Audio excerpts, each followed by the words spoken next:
Hey guys, welcome back to my channel. I want to start off this video by reading a comment that one of you guys gave me quite a while back, just to give you an idea of what this video is about. Bookish writes, I never get tired of talking about downsizing. I hope you do a video on sentimental items. I'm going through mine now and it feels endless. It seems that I've saved everything that ever passed my way. I know that feeling. I've never gone through it before, so when I'm done, I'll feel like a great success. Well, I'm sure you will. And I get questions about sentimental items a lot. It is not an easy area to tackle, so I'm excited to talk to you about this in this video. When you're going into downsizing your sentimental items, it is really important that you're patient with yourself. You have to give yourself some amount of slack, because if you rush it, then you'll feel pressured to get rid of all the things that you really like. Then you'll kind of just clutch on to them even more. So it's about finding the right balance between pushing yourself and not pushing too hard. So you'll have to be aware of that balance as you go through your things. I would start off by gathering all of your sentimental items from all over your house or your apartment, your whole space. You might be saving most of it in one location, and then that's easy. But then just try to go through other rooms and see if something might be hiding in a drawer or a cupboard somewhere. And just lay it out on a bed, on a floor, and try to get an overview. Then try dividing all of your stuff into different categories. So you might have photos, you might have toys, clothes, journals, teddy bears, and you might see that when you start doing this that one or two piles are probably a lot bigger than the rest of them. If you have a really big pile of teddy bears, then you might not need to keep all of them.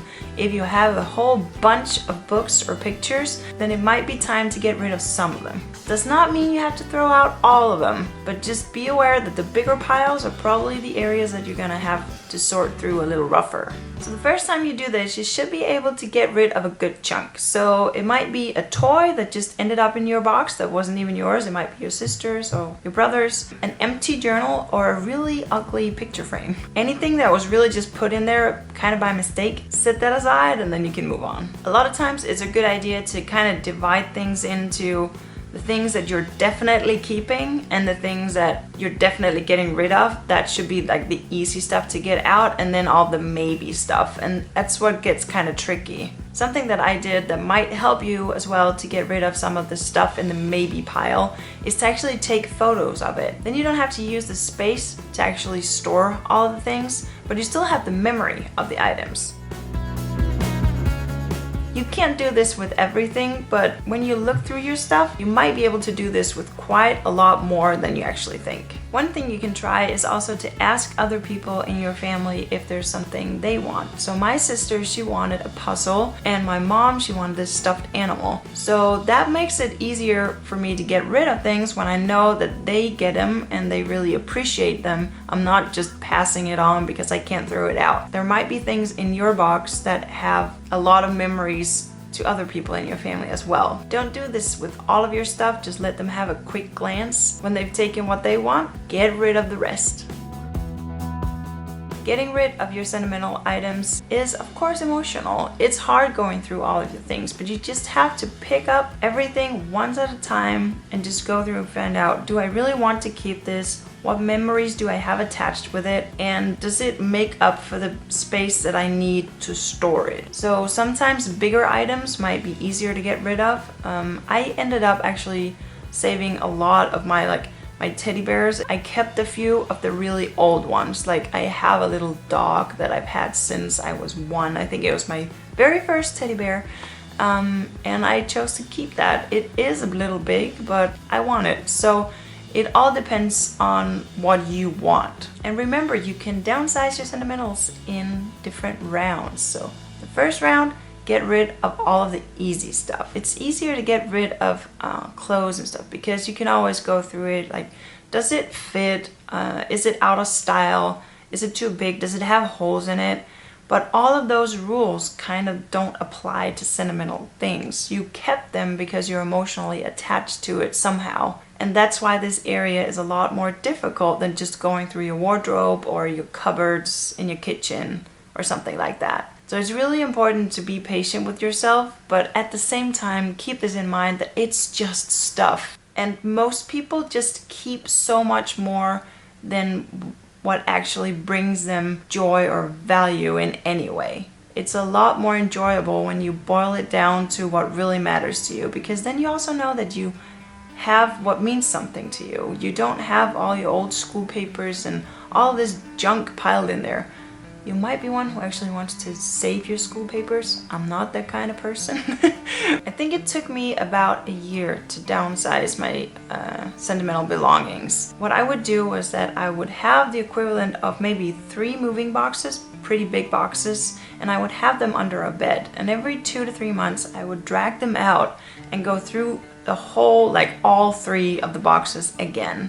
And then as time went on, I was just like, this is stupid. Why am I still keeping this much stuff? Usually the things that you store, you see them maybe never, maybe once every 10 years, 5 years. It's usually just things in boxes, put away, attic, basement, garage, anywhere, and you don't really see it. So if you actually start bringing it out every 2 to 3 months, then you see it, and then it's easier for you to realize, do I still have some kind of connection to this thing or not? So you might think in the beginning that, oh, I want to keep this, but it might just be the joy of seeing it again. But then as time goes on, you realize, it was just nice to see it again, but it doesn't really have that much meaning to me. I don't have a lot of memories connected to this one specific item.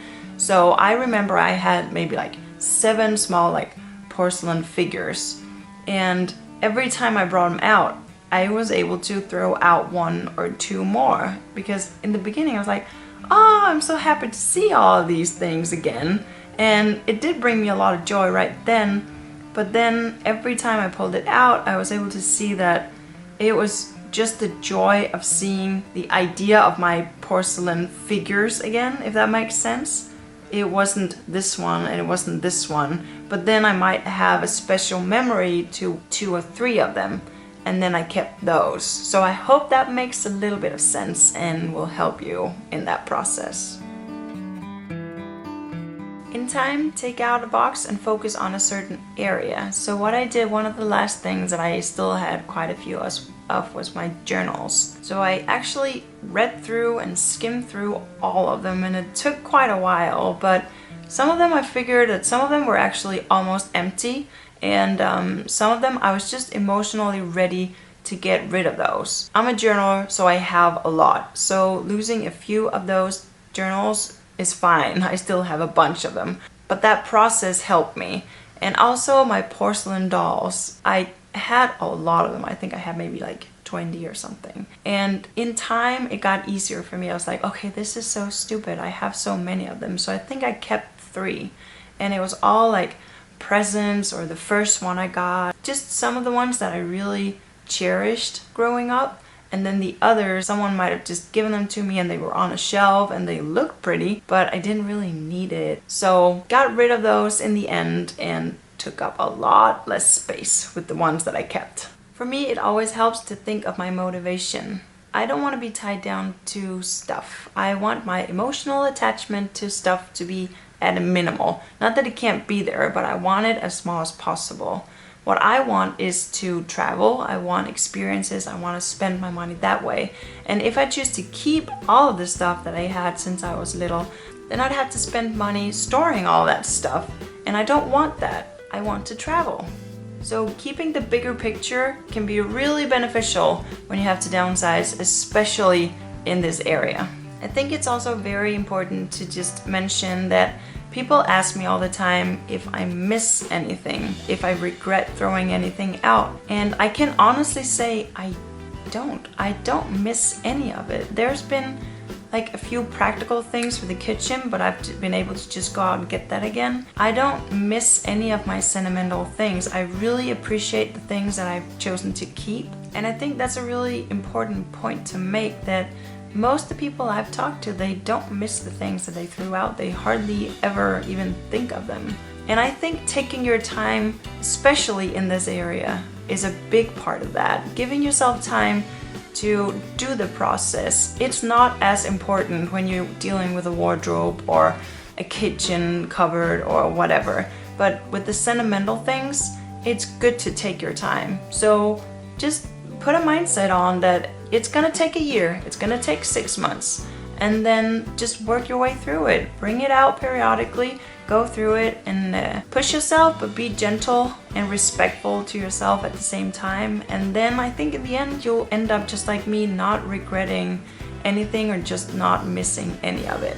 But I'm really curious to know, what are the hardest things for you to let go of, and why do you think you hold on to them? So if you want to share, please share it down in the comments. I would love to hear it. I love reading through you guys' comments, and every time you comment, it means so much to me. And I love when new people are just checking in and saying hi. It means the world to me. Thank you. But like always, if you like this video, subscribe, share it with your friends. Every like helps this video reach more people, so I really appreciate it. And then we'll see you guys next time. Bye!